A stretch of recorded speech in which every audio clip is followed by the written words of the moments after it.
gudoomiyaha xisbiga mucaaridka ee wadani ee gobolka Togdheer Maxamuud Xasan Salebaan Dooba ayaa ka hadlay xadhiga wariye Samafale Cabdimaalik Sheekh Muuse Coldoon oo maalintii shalay ahayd ciidamada ammaanka Soomaaliland ay xidheen. Gudoomiye Dooba ayaa xukuumadda Soomaaliland ku eedeeyay inaan loo marin hab sharciga waafaqsan xadhiga wariye Samafale Cabdimaalik Sheekh Muuse Coldoon. Waa kan gudoomiye Maxamuud Xasan Salebaan Dooba oo ka hadlaya xadhigaasi.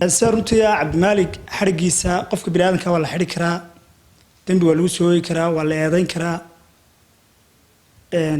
mid isaga ka sareeyo ka maxay tahay madaxsan iyo mid ka hooseeya waa la xidhi karaa. laakiin sifayaasha iyo sababaha loo xidhayo qofka bini'aadamka waa inay noqdaan wax waadax oo cad. Cabdimaalik waxaan ognahay in muddo hore la xidhay, in doora uu xidhnaa, wada hadal fara badan kadib la soo daayay oo madaxweynaha qaranku uu soo daayay. Cabdimaalik imaka baryahan oo dhan wuxuu ku howlanaa samafalka dadka jilicsan. gobolka Togdheer buu joogay, samafal buu ka shaqeynayay. waa ognahay maxay tahay mashruucii dhamaa ee berigii dhaweyta rabadaantii uu waday, dadkii guryaha u dhisayay jilicsanaa, shaqo fiican buu hayay oo badan buu gobolka ka hayay oo dadka nugul lagu caawinayo oo walaalahood ugu qayla doon tagayo oo wax loogu qabanayo. runtii wax lagu bogaadayaa ayuu waday. fikirka qofka bini'aadamka fikirkiisa waa cabiri karaa. Cabdimaalik Sheekh Muuse Coldoon wuxuu cabiray fikirkiisa iyo wixii uu xog helay marka uu Facebook wax ku qorayo ama uu media wax ka sheegayo. tan ugu dambeysay ee aynu imaka inagu ognahay iyadoon weli si faahfaahsan looga hadlin oo aan wixii lagu xidhay aan gobolka cid ka hadashaan jirin.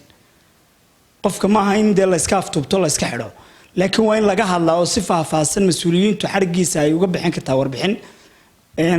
runtii maan maqal mas'uuliyiin gobolka Togdheer oo ka hadlaysa oo Cabdimaalik sababtaas loo xidhay. marka laba qodob baan ugu istul taagaya. qodobka koowaad waxa weeye Cabdimaalik Sheekh Muuse Coldoon wixii uu sheegay madaxweynaha qaranka Jamhuuriyadda Soomaaliland wuxuu ka hadlay jaacada barwaaqo la yiraahdo. hadalka maanta bilowdayna anigu xanaamsanay madaxweynuhu bilaabay oo isagu uu eedayn sameeyay oo yiri rag baa Facebook-gooda ku soo qorayo oo leh maxay tahay meel hebla waxa lagu sameeyaa ama abaarsa waxaas ka dhaceen.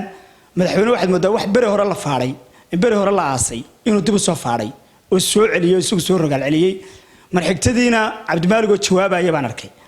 jawaabta Cabdimaalik hal qodob oo aan qoonsada xaqiiqan kuma arag. kelmadda ugu muhiimsanayd talada madaxweynaha siina waxayd in madaxweynuhu uu diro guddi madax bannaan, guddida madax bannaan ay baaritaan samayso. haddii waxa la waayo Cabdimaalik baa la oran lahaa meeshaad ka keentay adar kula aroor, xaqna waa loogu yeeran lahaa in talaabo laga qaado.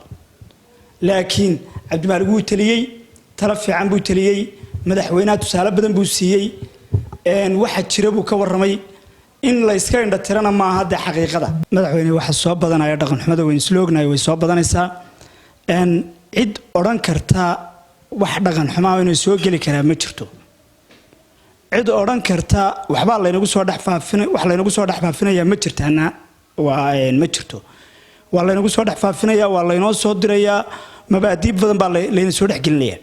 anu markaa fikrahan Cabdimaalik sidoo uu hadlay waxay ahayd si sax ah, kama soo jeeda qabiil iyo reer hareeraha ka taagan oo madax dhaqameed ma aha oo reer uu jiidanayo, reer hebel lagu dagaalamayo laga cararaya ma jiro. waa qof Soomaaliland waa qof muwaadina, caruurtiisa iyo xaaskiisa halkan ay joogan.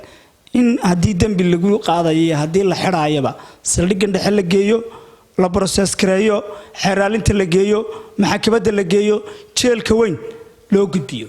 halka dabeetana haddii wax loo sheeganayo wixii loogu sheeganayo laga qaadaa bay ahayd. Cabdimaalik waxaan leeyahay markii horena waa lagu gafo soo dhaweey, waa digtii la soo daayay, waligeena xidhnaan maayo qofku. waana inagu ceeb maalin walba in la yiraahdo Cabdimaalik iyo madaxweynaha Jamhuuriyadda Soomaaliland bay haysta oo loo garnaqayo loo kala wadaynayo. madaxweyne Cabdimaalik iska daayo deyn maayeeyo wax la mid ah ma qurux badna. ana waxaan leeyahay Cabdimaalik xorriyadiisa loo celiyo. guddida baaritaanka ee madaxa bannaan ee meel kasta oo wax laga sheegay baaraysana hala sameeyo, hala baaro. horta marka hore qofka waaran maxkamadeed waa in lagu soo xidhaa.